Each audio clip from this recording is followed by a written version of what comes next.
Salve, salve família, bem-vindos a mais um Flow. Aqui do meu lado tem o Monarcão, eu sou o Igor. Esse é o Flow.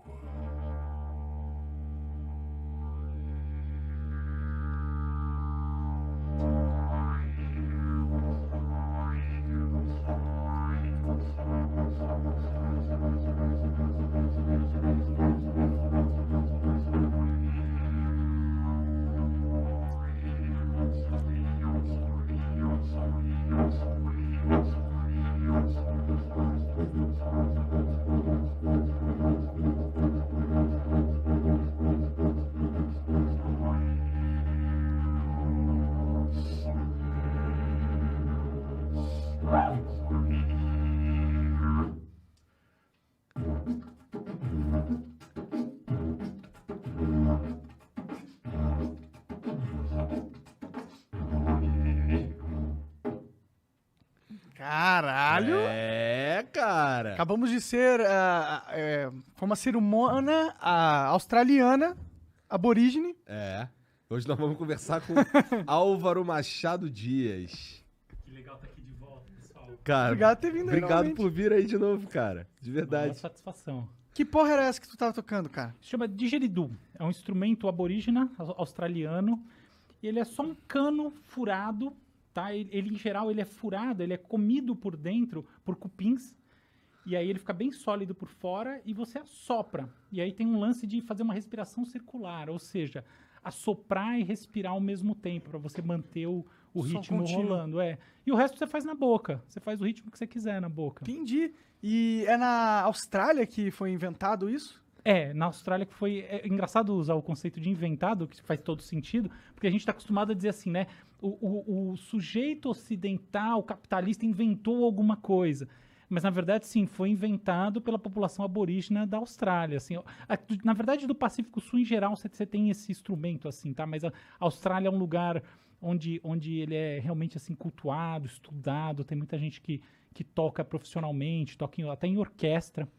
E tem uma coisa muito interessante desse instrumento, que é o seguinte, esse som que ele faz, né, ele está numa nota, cada um tem, né, o meu didgeridoo aqui, ele está em ré, mas o lance mais interessante é que ele tem uma ressonância.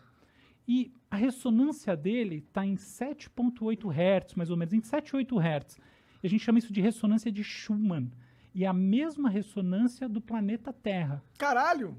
Então tem uma coisa Que loucura interessante isso aí. nisso.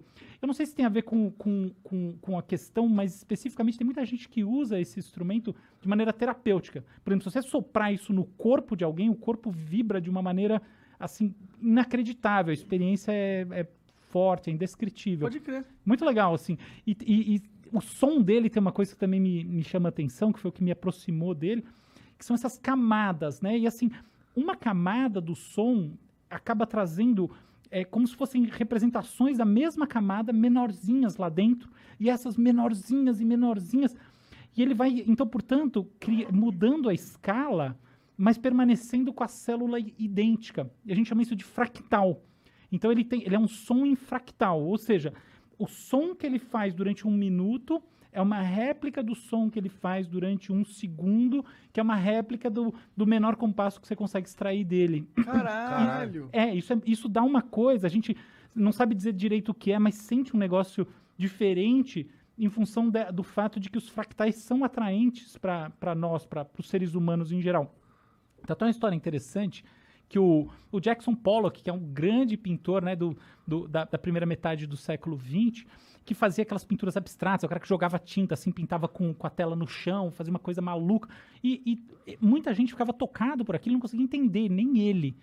E depois, ao longo do tempo, essa arte dele foi sendo estudada, e o que se compreendeu é que o que ele estava fazendo, na verdade, eram fractais. Na verdade, ele foi evoluindo ao longo do tempo, e a pintura dele foi se aproximando de fractais. Tem um cara chamado Mandelbrot que formalizou, assim, fez uns chamados conjuntos. Vamos dizer assim, um cara que pensou sobre esse assunto e ajudou todo mundo a entender o que eram os fractais na prática. E aí tem gente que estuda o quanto as pinturas do Pollock, elas lembram esses conjuntos, ou seja, o quanto elas têm a ver com fractais. E esse instrumento também é muito fractal. Fractal é uma loucura, por sinal. Porque, assim, a gente vê hoje em dia que o coração tem fractais, o coração humano. Então, por exemplo, olha que coisa interessante. As batidas do coração, muito como digerido durante um certo período, elas emulam os períodos menores. E quanto mais você... E elas variam, né? Então, quanto mais essas variações longas lembram as variações curtas, mais saudável o seu coração. E a mesma coisa no cérebro. Hoje em dia a gente entende que as estruturas das redes neurais do cérebro humano e outros cérebros, na verdade, elas são fractais também. Então elas têm esse princípio que o funcionamento, por exemplo, ó, todos os neurônios funcionando juntos, aquele monte de disparo, essa coisa toda. Isso é muito parecido com o que você vê num pequeno núcleo de neurônios conectados em qualquer área do cérebro. Por quê? Porque esse pequeno neurônio se espelha no grande ecossistema biológico, porque o cérebro tem uma estrutura de fractal. Entendi. Muito legal, Mas né? é um pequeno neurônio que se espelha no cérebro ou o cérebro que se espelha no pequeno neurônio?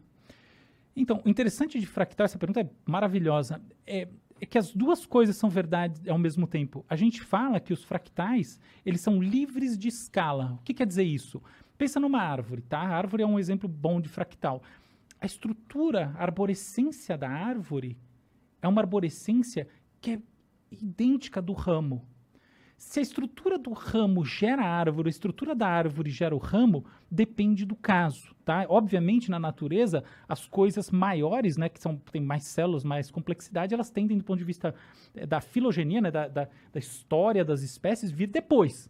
Mas não é sempre que é assim. Você tem uma série de transformações. Então, árvores que, por exemplo, têm seus descendentes. A árvore, obviamente, sofre o mesmo processo seletivo que animal, né? Obviamente. Então, elas têm como descendentes, elas se derivam de árvores que não tinham ramificações. Então, as ramificações, eventualmente, vêm depois também. O que importa é, o fractal é essa coisa livre de escala, essa coisa, né? Essa propriedade. E é maravilhoso, porque na natureza a gente está cheio deles. Assim, eu acho que o exemplo que você deu agora é perfeito, porque a gente vê na árvore e outras coisas, mas essa sensação de que o pequeno vem do grande, ou o grande vem do pequeno, esse sentimento do paradoxo, né? O que é simplesmente reflexo de que é um equilíbrio perfeito entre as duas coisas. Entendi. Porra, maneiro demais. Mas muito interessante esse negócio dos fractais, eles serem, por exemplo, correlacionados à saúde da cabeça. Se o seu Coração. se as suas ondas cerebrais funcionam em fractal, quer dizer que você é mais saudável. Isso são estudos super novos. É óbvio que assim tudo que está na fronteira, né, do conhecimento está aí para ser também desafiado e eventualmente em algum momento deixado de lado. Mas existem estudos sérios mostrando que a característica, né, vamos dizer assim, a saúde, sobretudo cardíaca, na verdade os dois, tá? Não é sobretudo cardíaca. Mas assim, tem um estudo importante, bem publicado, mostrando saúde cardíaca e estrutura de fractal do que a gente chama de variabilidade cardíaca, tá? A relação entre a sístole e a diástole, tá? Essas diferenças das duas coisas, elas acabam gerando padrõezinhos um pouco, assim, arrítmicos, com leves variações de ritmo. E essas leves variações num período pequenininho emulam aquilo que a gente vê num período mais longo. Seu coração não bate sempre igual, né? Inclusive ele muda durante o dia, a noite, etc.